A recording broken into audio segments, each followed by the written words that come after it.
Deborah Owens, America's Wealth Coach, and it's time to get wealthy. You're going to learn exactly what you need to know to finally achieve the level of financial success you desire and you deserve.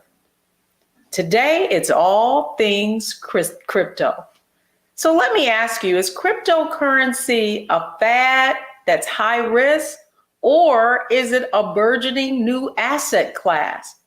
Well, here's what's really interesting. According to a new study by Schwab and Ariel Funds, Black Americans are taking on crypto with open arms.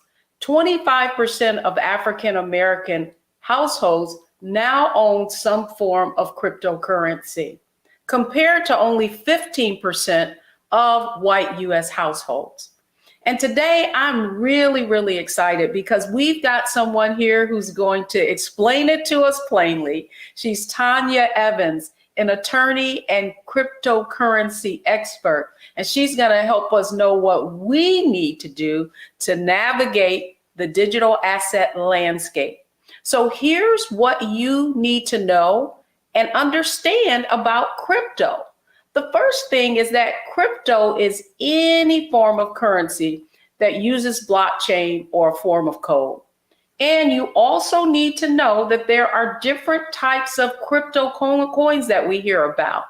And then finally, we hear a lot about Bitcoin because that was the first coin that was invented and it has the largest market share. So on Wealthy you know we've got a framework for financial success. And it's mindset, strategy, and execution. And that's exactly where we're going to start with our guest, Tanya Evans, a published author, investor, entrepreneur, and tenured professor of law at Dickinson Law School at Penn State. Tanya, I want to welcome you to Get Wealthy. Thank you so much. I'm really excited to be here, and I'm so grateful to you for using your valuable platform to really make this all make sense. And I'm excited to support you in that.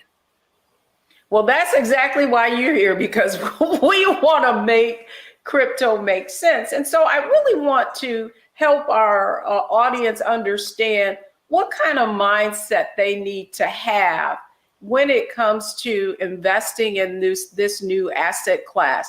We hear, crypto, we hear fraud, we hear, that it's high risk. And yet what I find really interesting is the finding in this study that so many Black Americans are embracing crypto. So before we get into the why of that, explain to us, what is cryptocurrency? Cryptocurrency, and you did a great job of teeing up the fundamentals. Think about it in a way of a purely digital asset. We think that we live in a very digital financial system, but it's really a digital veneer over this age-old system of what we call double entry ledger system. And what that essentially means is if I send you $100, Deborah, my bank has to reconcile it at the end of the day. Your bank has to reconcile it as well.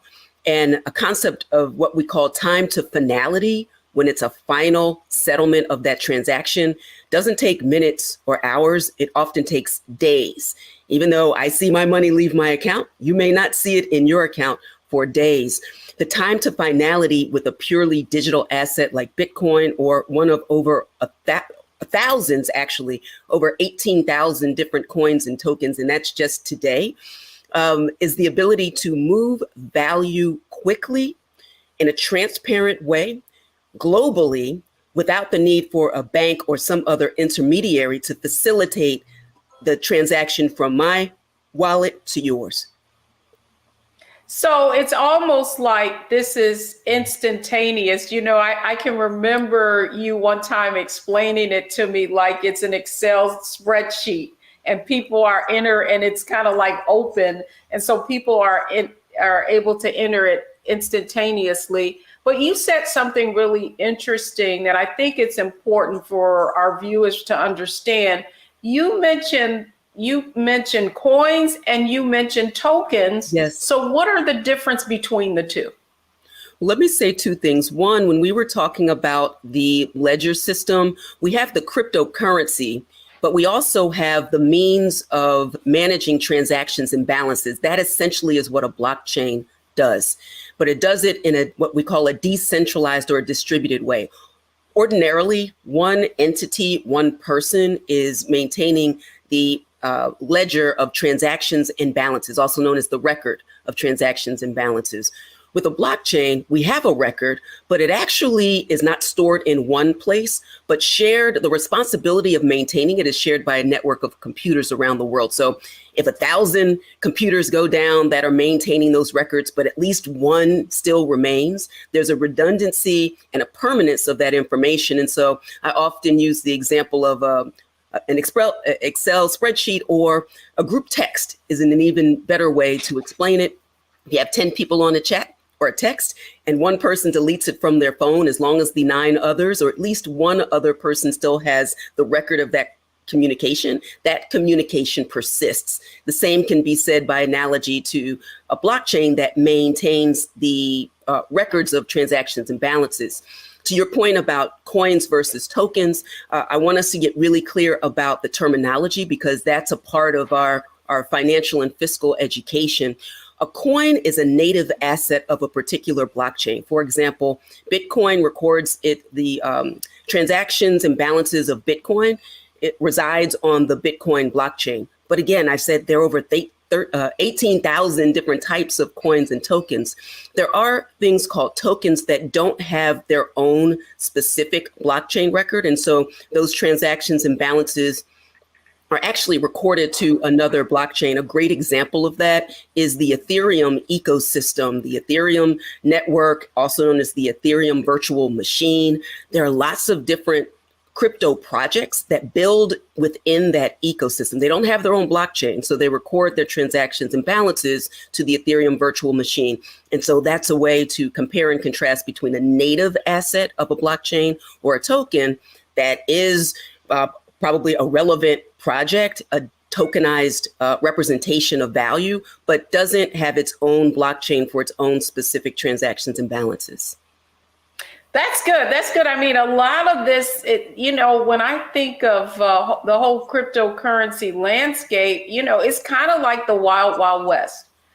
And so to that, just understanding it and all these new coins and tokens that are becoming, like, I hear things like Doji coins would have this little dog kind of wolf head on it, and all these it's almost like people are being marketed to, like you think of memes and that sort of thing. And you also hear of, people really driving up, buying and driving up demand. And so to that end, there's a lot of volatility in this world.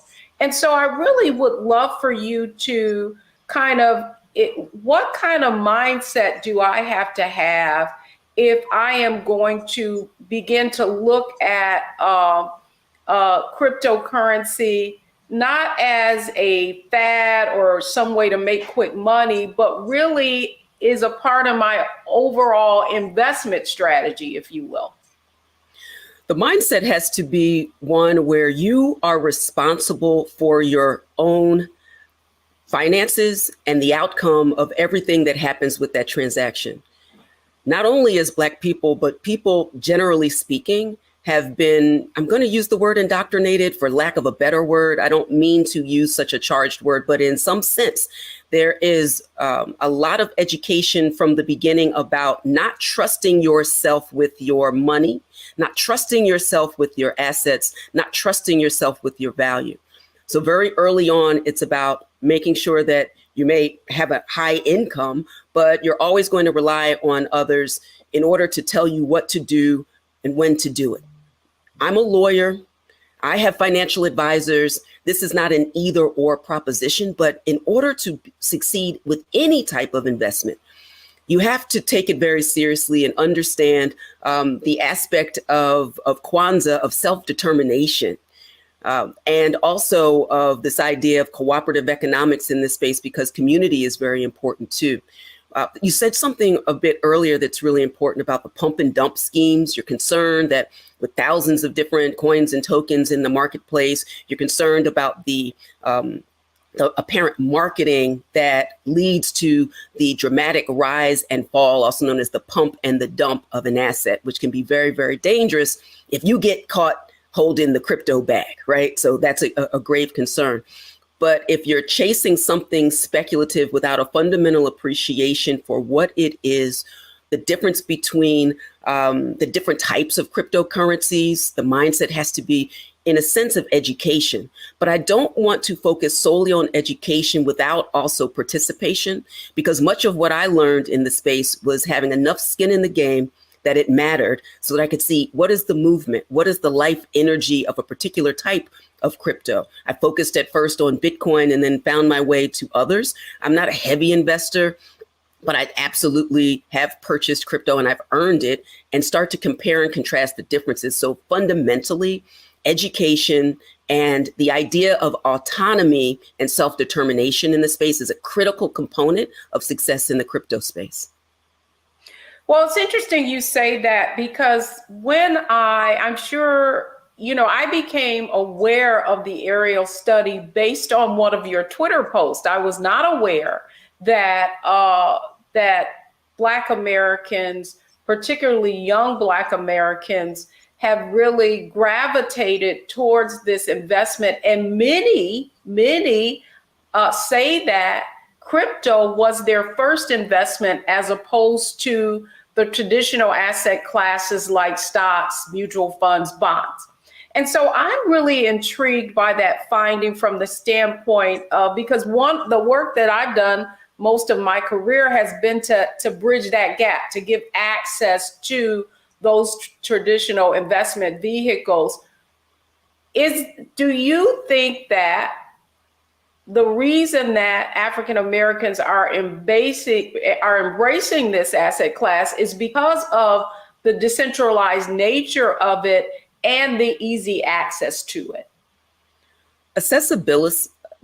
Accessibility and transparency in the space is critically important. And I talk about this a lot because why would a very, very cautious and traditionally conservative as it relates to finances, why would a group of people, quote unquote, flock to this nascent and highly volatile asset?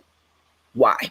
And we will get to the why based upon some of the data points in the survey. But the short answer of it is there is a huge vacuum in the space due to a lack of trust, a lack of transparency, and a lack of accessibility in the existing traditional finance space. It's left us with a customer service issue and the inability to make even a dent in generational wealth when you're not focused on and holding capital assets or other assets that are working harder than you. I don't want to work hard for my money. I want my money and my value to work harder for me. And traditionally, having a high income is never going to move the needle on generational wealth for a number of reasons, not the least of which is being taxed at a higher rate than capital assets. Crypto is taxed as a capital asset. So it presents a really interesting opportunity for direct peer-to-peer access to the potential for extraordinary wealth. There's a potential downside as well. Bitcoin has only been around since 2009. Some of the traditional metrics that we use in order to assess and analyze other capital assets aren't a neat fit in this space. But the lowest lows and the highest highs in Bitcoin, for example, it does have a life cycle. We do have enough data at this point to begin to see the ebb and the flow, even though it doesn't move in the traditional ways that other traditional asset classes do. That presents a problem for traditional finance. And so traditional finance from the beginning has pushed back on this idea of this highly speculative thing that'll be here today, gone tomorrow. Guess what? It's not. It's here to stay, and quietly, major traditional financial institutions are giving access to this asset class. They're de-risking it a bit, but giving access to this asset class to their high net worth individuals. Why is that? Perhaps it's capturing the same systemic ills that exist in traditional finance today that presents this interesting opportunity, albeit certain risks, for Black people in particular who have been systemically marginalized in the traditional ecosystem for having a second bite, a second chance, and a new opportunity to actually amass wealth in this generation and pass it on to the next. That's why I'm excited about the power and the promise. I also talk about the risks as well, and we can get into that. But I find more upside now, and I think the biggest risk for our community is not learning more and participating, particularly with Bitcoin, but other assets as well. This is not legal or financial advice, we're just talking, but to begin to lean in and get intellectually curious about what it means to own a capital asset on our own terms. Well, yeah, and you know, I certainly concur, right? Because when you look at, if you were to compare this to traditional asset classes, or let's just look at stock as an example, stock being a direct reflection of value of certain companies at certain stages. And so in this case, if we were to look at life cycle, or I were to compare it to something that's, you know, we can all relate to a baseball game, right? There are 9 innings. And, you know, when I talk about stock and small caps in particular, you know, very early stage companies, let's just say, you know, we're looking at first and second inning. And so my question to you, would you look at this new digital asset landscape as being in the first and second inning when you're going to get all that volatility, and yet if you have this opportunity now, and to your point, if you wait, you could be left off knowing that there is going to be this volatility? Would that be a good way of looking at it from a mindset perspective? I think that's a really great way to consider it as part of a portfolio. Certainly not the entire portfolio, not even a large percentage of a portfolio, but some, as a hedge against other things. For example, many people hold Bitcoin long as a hedge against inflation. For example, to receive a capital asset, we see a lot of activity in the non-fungible token space for creatives and collectors and the like. I know a lot of people who collect more rare and interesting art that they tend to hold over time. Time is relative in the crypto space and certainly in the NFT space. Although NFTs have been around technically since 2014, only in the last couple of years, in the last year in particular, have we really seen that dramatic uptick in value. And we can talk about that if you want to as well.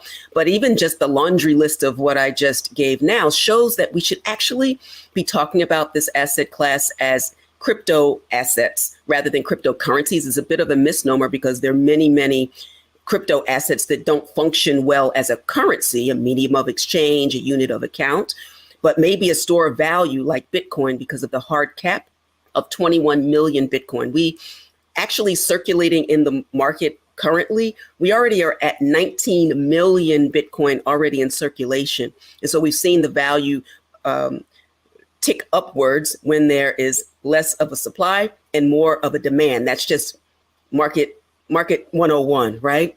But yeah, it is market 101. And I before we go to strategy, I think we need to really define that. And so I basically conveyed at the start that Bitcoin was the first coin and has the largest market share. But let's just really define the origin of that coin so that people understand we're talking about supply and demand, that there was a limited supply of this issued, and as a result, as it trades, that's where the value, if you will, is derived from. Absolutely. And that is one of the important metrics as people are comparing and contrasting the different types of coins and tokens. So this is an important part of the conversation. Before Bitcoin was lovingly released into the world, and the first Bitcoin was mined in January of 2009 by a pseudonymous character, Satoshi, whoever he, she, or they are. We don't know. It's one of the great mysteries and myths in the crypto space and Bitcoin in particular. What was going on at that time in the world? We had a lot of uncertainty. We had traditional finance actually were pushing the veil aside to see the major systemic issues in the real estate market. Some of the trusted intermediaries proved themselves not to be very trustworthy. And so the idea that value could be exchanged without centralized money, we call it fiat or government issued currency, a different or alternative means, not necessarily to replace, although I imagine Bitcoin maximalists would want nothing in the world but Bitcoin. I'm a realist. But to have an alternative means to exchange value in the same way that if I had $10 and we were in person, I could hand you that $10 bill and that would be between me and you. The idea from Satoshi's perspective is, could a peer-to-peer form of digital money exist in the same way? Remember also in the late part of the 20th century when peer-to-peer technology was really making a splash, is not the way that the music industry would describe it, but remember all of the pirating of MP3s, Napster. right? Napster, Grokster, and the like. And that was extremely problematic because you couldn't protect the integrity of one particular digital asset. We'll talk about MP3s now, because I could send it to 1,000 of my not so closest friends from the comfort of my home, but still have the original. That's not going to work for value. And so Satoshi came up with a way to have, to avoid what we call the double spend problem. If I had a check, whatever that happens to be back in the day, dating myself now, but if I wrote a check and I only had $100 and I sent two $100 checks out, first one to the bank wins, right? You can't do that in the crypto space. And it was this novel combination of peer-to-peer technology, what we call consensus protocols, and cryptography, which basically just means the encryption of messaging. Here, the message is about value, about money, but it could be any type of message. So cryptography occurs in a lot of different places, but that's where the crypto and cryptocurrency or crypto asset comes from. This combination to protect money and to be able to transmit it on a peer-to-peer basis, that is what Satoshi was seeking to solve. And so he issued this limited amount of them, and that is what trading and the value, that's how the value goes up and down depending upon what that demand is. So when we come, this is a great time to segue to, because when we come back, I want to talk about the strategy that someone would take if they are going to do exactly what Professor Evans just conveyed, and that is not be an observer, but also participate as an investor. So when we come back, we're going to talk a bit about now strategy. What kind of strategy should you consider if you're going to learn if you're going to actually invest in crypto? Don't go anywhere, folks. We'll be right back. I'm Deborah Owens, and this is Get Wealthy.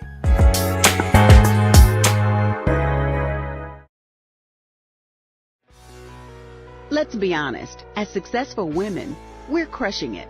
Maxed out 401k and Roth IRA? Check. Aggressive savings and investments? Check. Yet, the freedom our success was supposed to buy can leave us stuck on the six-figure hamster wheel, watching retirement slip further down the road. There's another way. Get coaching courses and community at wealthyu.com.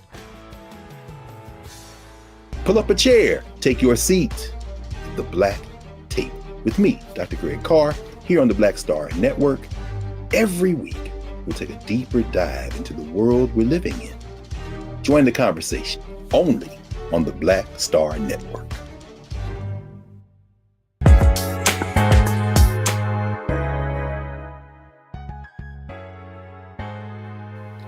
Welcome back, everyone. I'm Deborah Owens, America's Wealth Coach, and we're talking all things crypto today to help you get wealthy. And I'm so excited because with me today is an expert on the whole crypto world. She is Professor Tanya Evans, an author and expert around this asset class, if you will.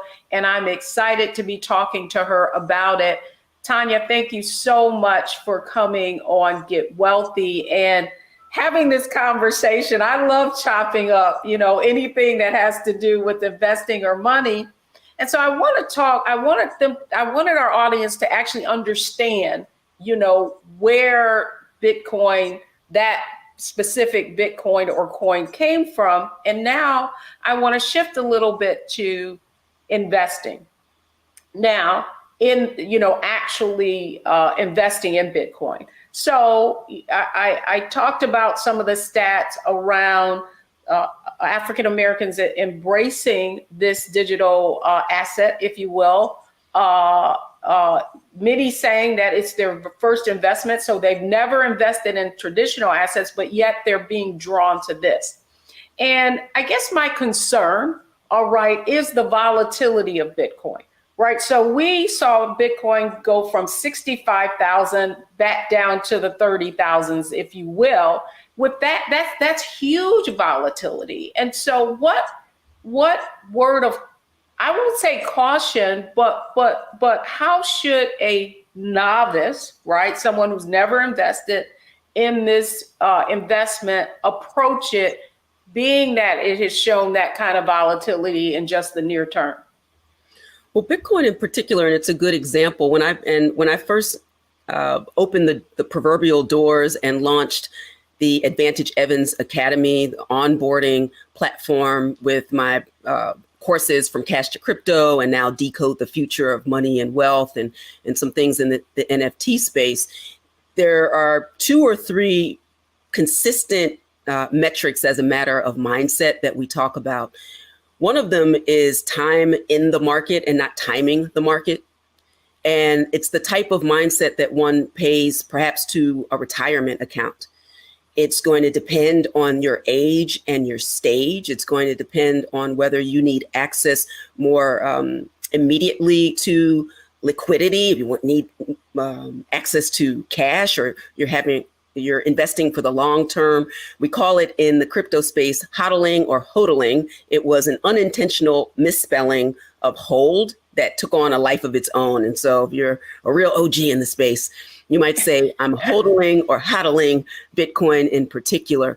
But think of this as, what is your long-term gain, particularly for something with a hard cap that functions as at least a store of value and is described as hard money over time, particularly because over the life cycle, supply and demand will ebb and flow in the same way that, not in the same way, but in an analogous way, certainly to the stock market.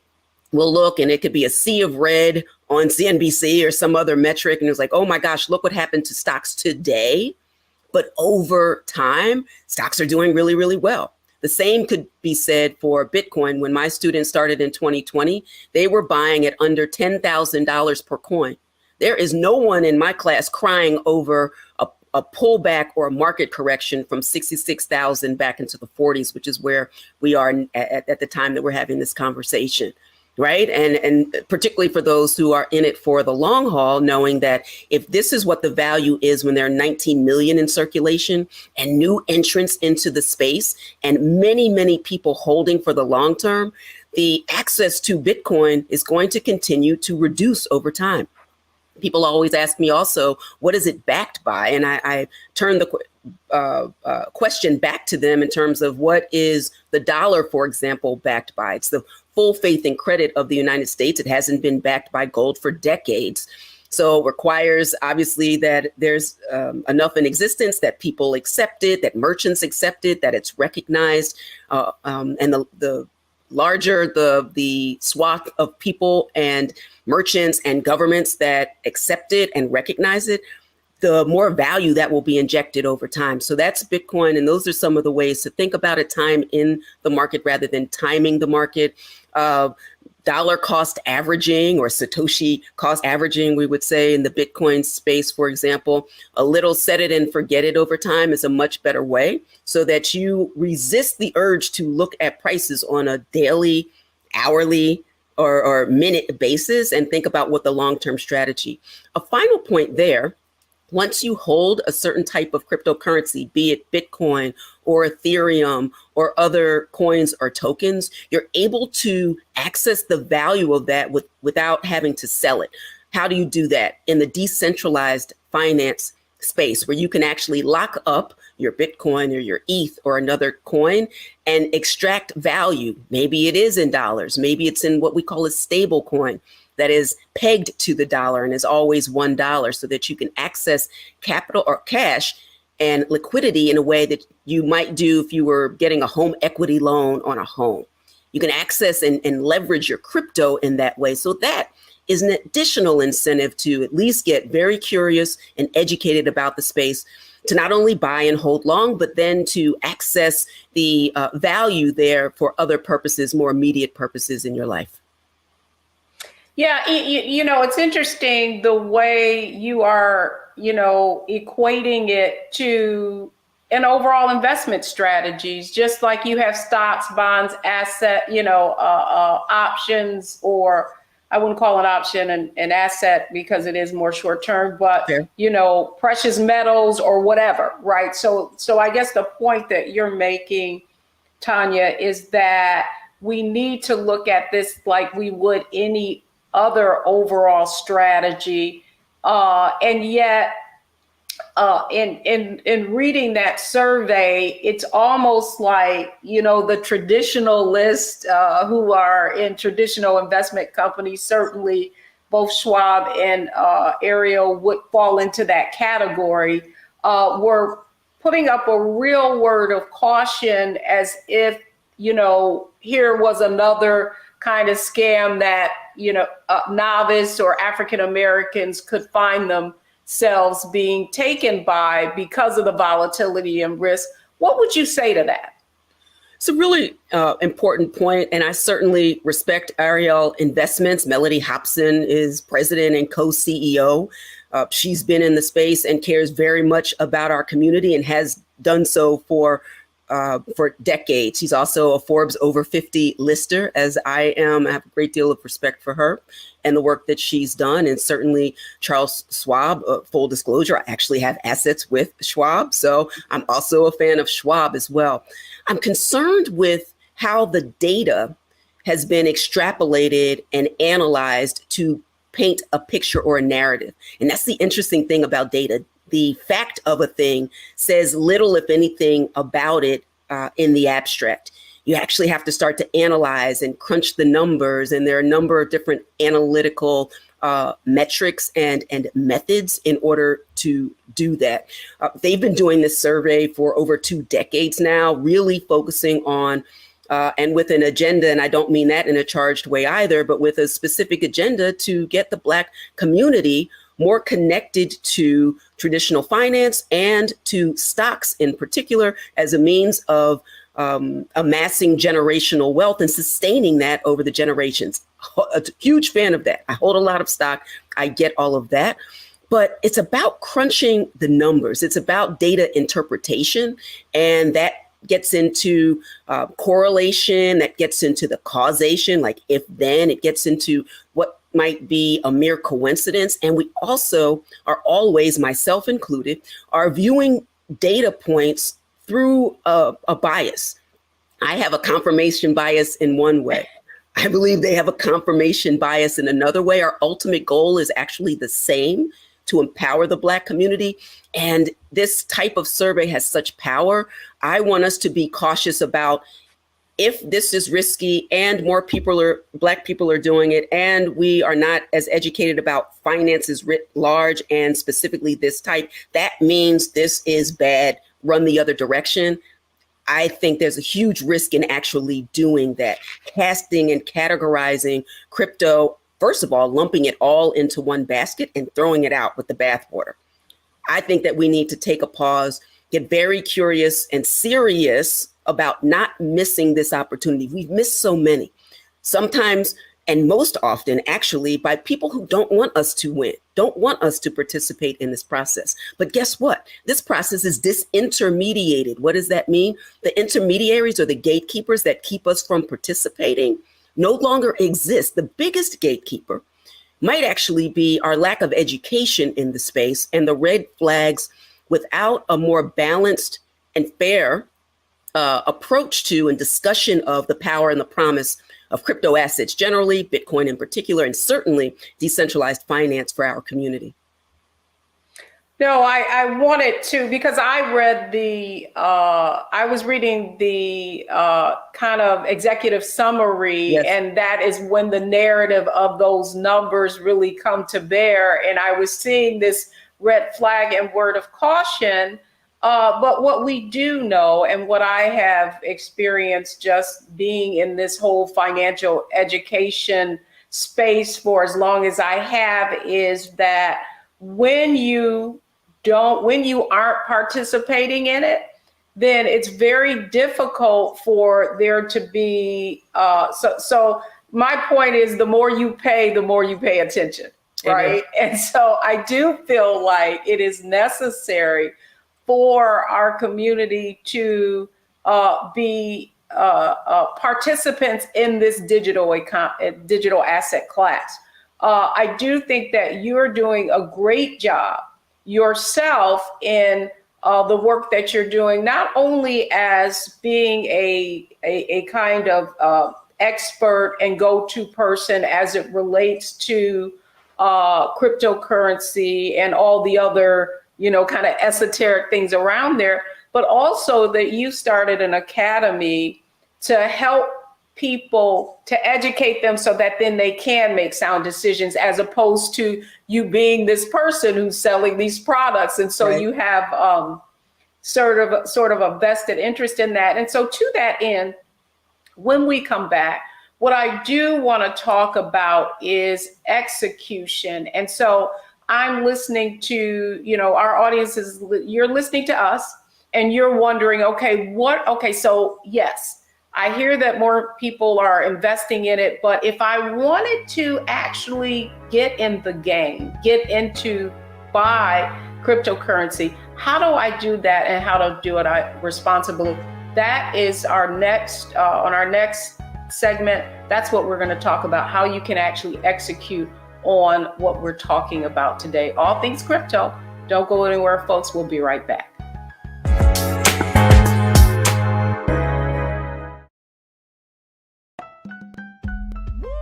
We're all impacted by the culture, whether we know it or not. From politics to music and entertainment, it's a huge part of our lives, and we're going to talk about it every day right here on The Culture with me, Faraji Muhammad, only on the Black Star Network.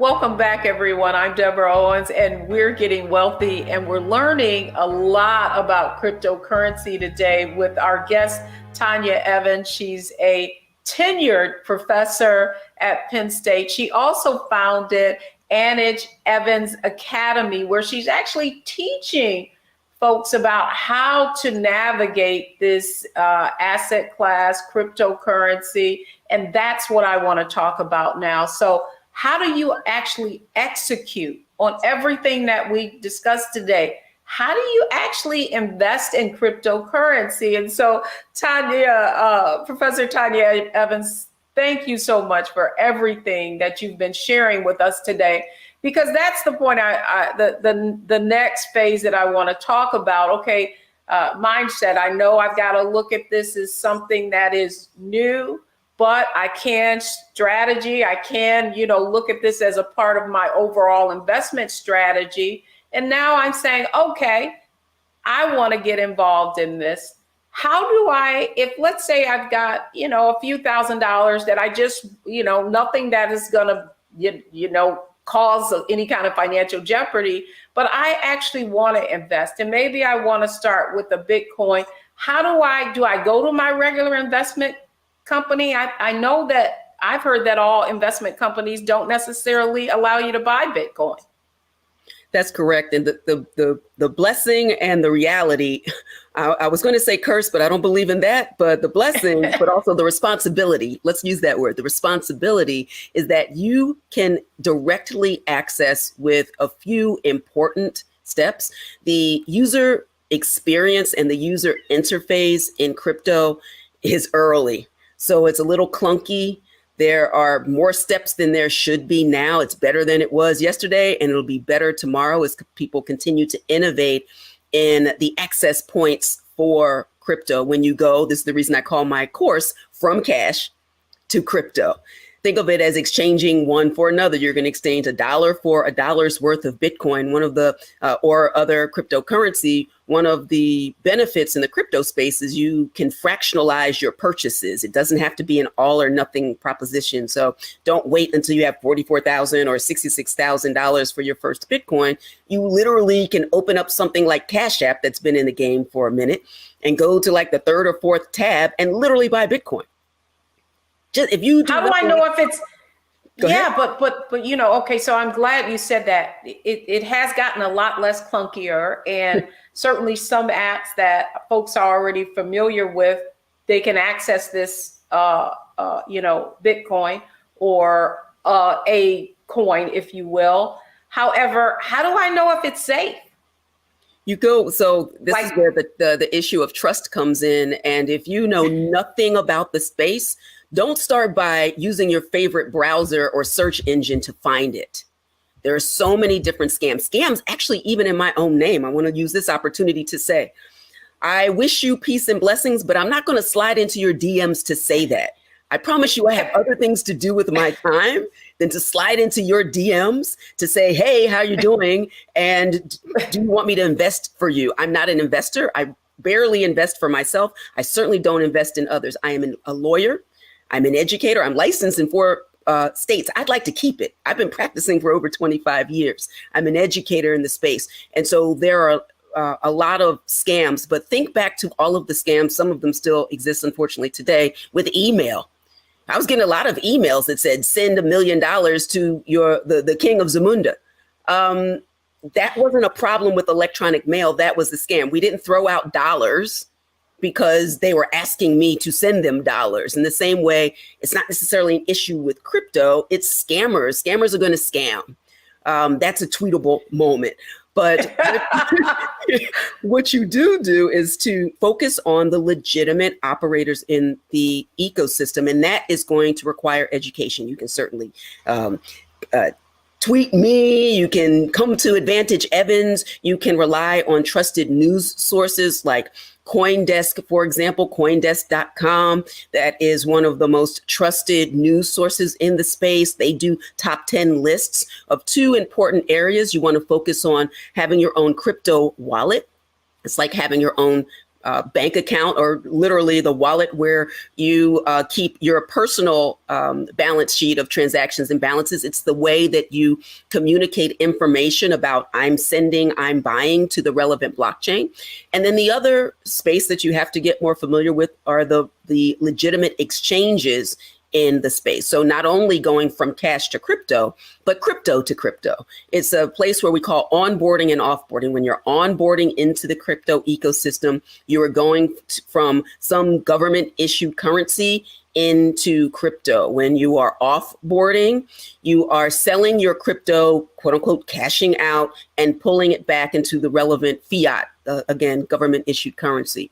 So having a wallet and having a relationship with some exchange account are the 2 ways that you get into the space. But first, if you don't know anything about any other space, going to a place like a Cash App, comparing and contrasting your experience with a Cash App where you actually can transfer Bitcoin off of that app into your own personal wallet. This is what I teach all of my students to do. And now I've educated thousands of people at this point, thousands of people in the space. There are other platforms where you can have access to it, but you will have to cash out. You can never pull your crypto off. PayPal is in that space, although I believe they're transitioning their product so that you can actually remove crypto instead of having to cash out. There are other platforms that only allow you to purchase and sell within their ecosystem. I hate to use this example, but I'm going to. It's kind of like going to a casino. You bring in $1,000, you get the casino's chip. You lose all of your chips, but maybe you win some shit. Let's use the other example. You win and their equivalent of chip, but before you leave that casino, you have to cash out. You can't take it with you and have that chip have value elsewhere. That's a centralized system that is antithetical to true autonomy, agency, and self-determination in the space. You need your own self-custodied wallet. With that kit comes a great deal of responsibility.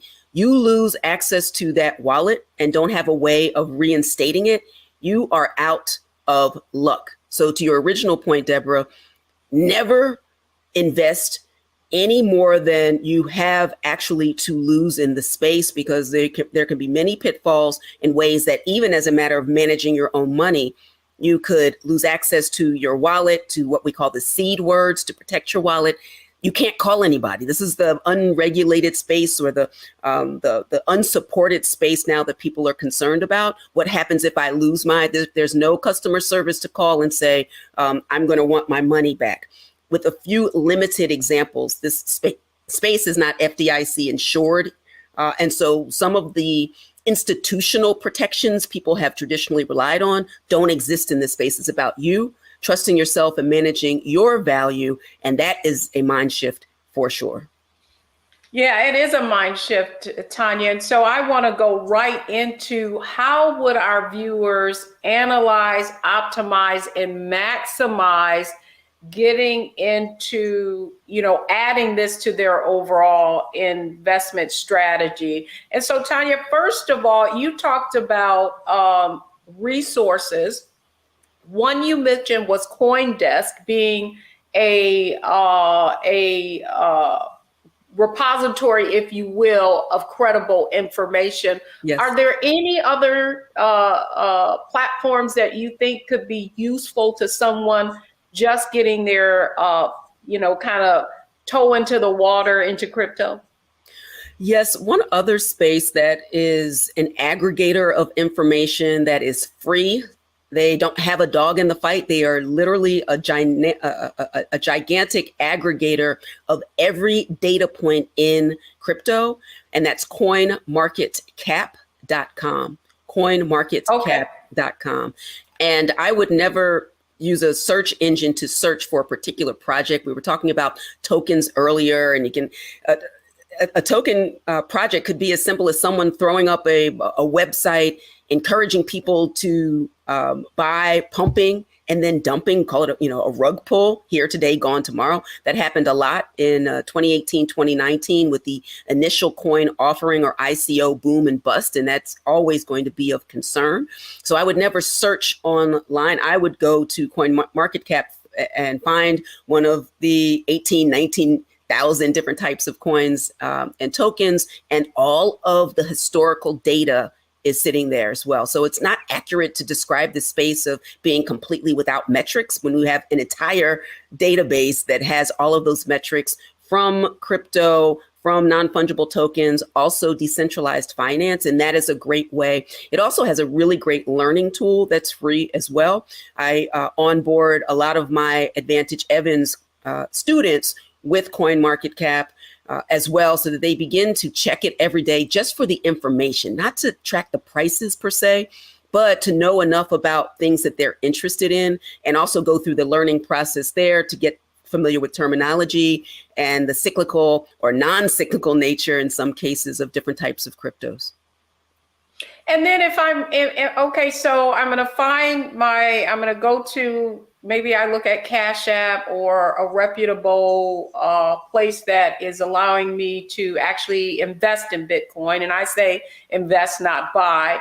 And if I wanted to, you mentioned something really interesting that I love on the traditional investment side, and that's dollar cost averaging. You said Satoshi cost averaging. Can you do that with Bitcoin specifically? And that just means that I'm going to commit that I'm going to put, however much, $100 or something a month. Can I maximize my getting involved in Bitcoin that way?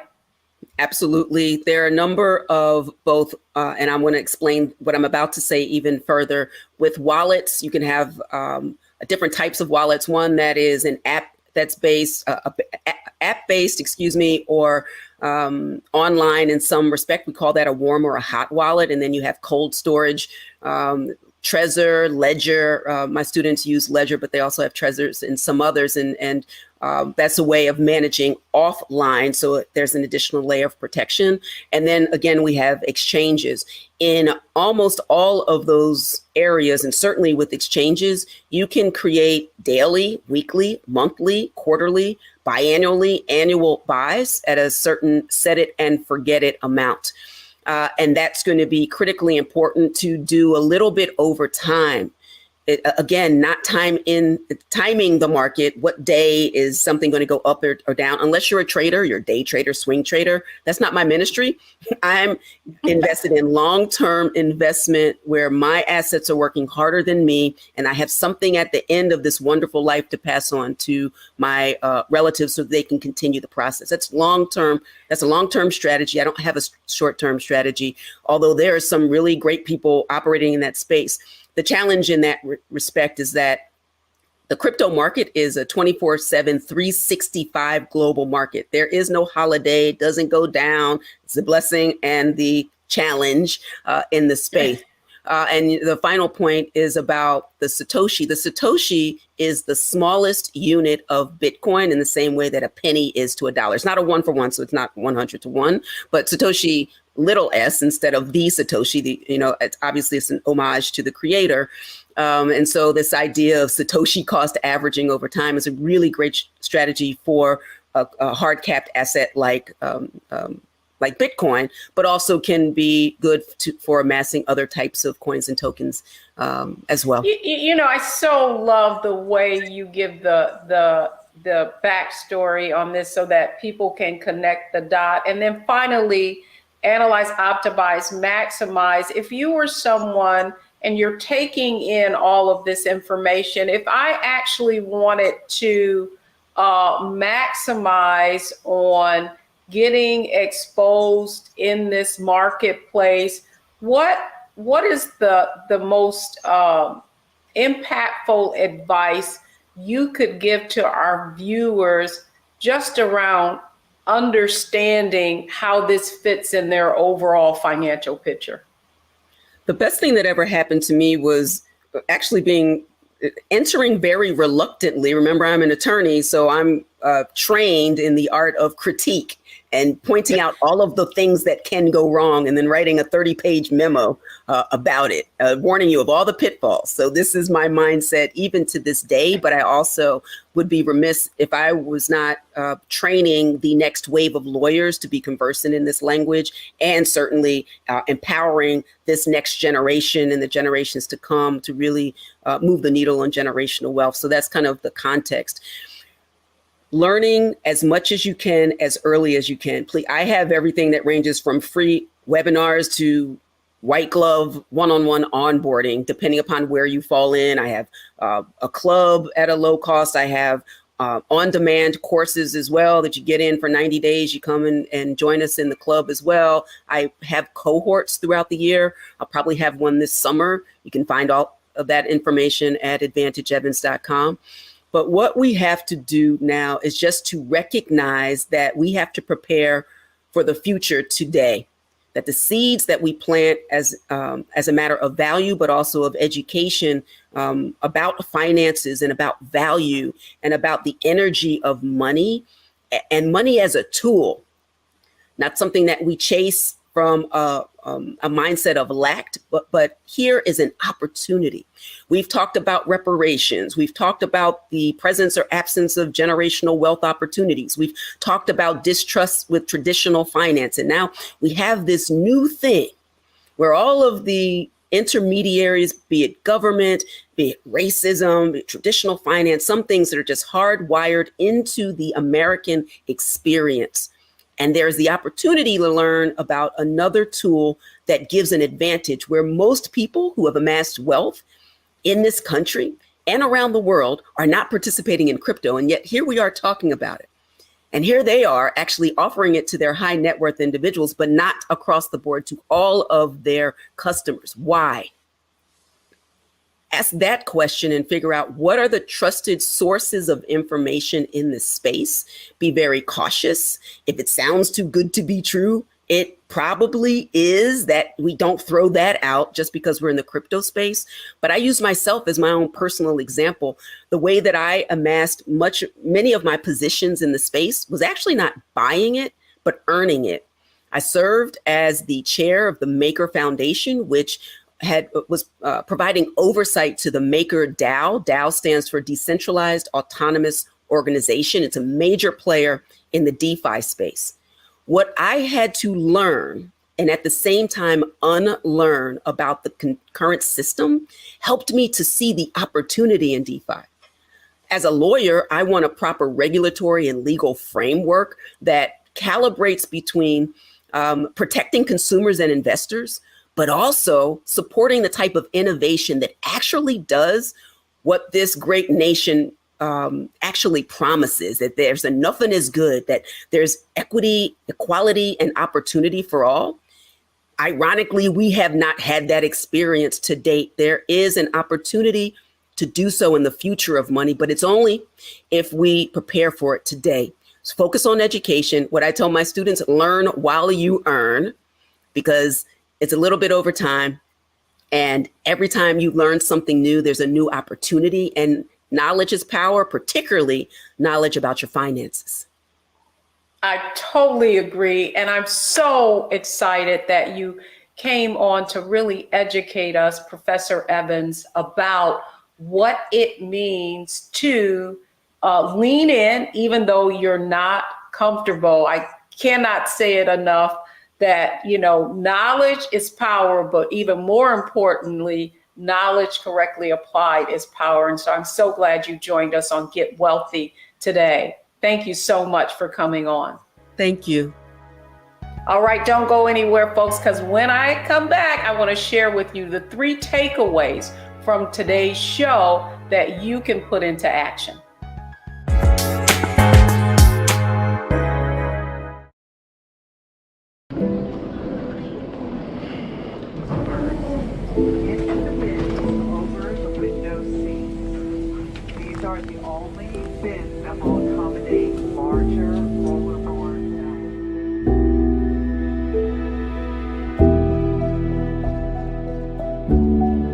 Put 10 in here? 10, and you don't come out till you die. And you eat him, you eat 10. Oh my God. So what?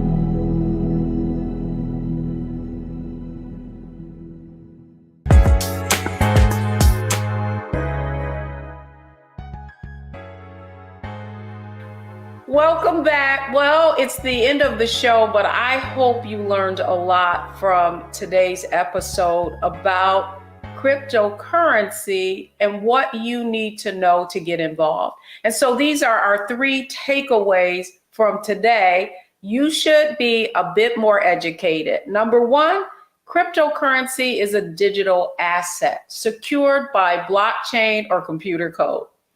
It is a new asset class, but it's similar to a stock or a bond, and it represents an economic value.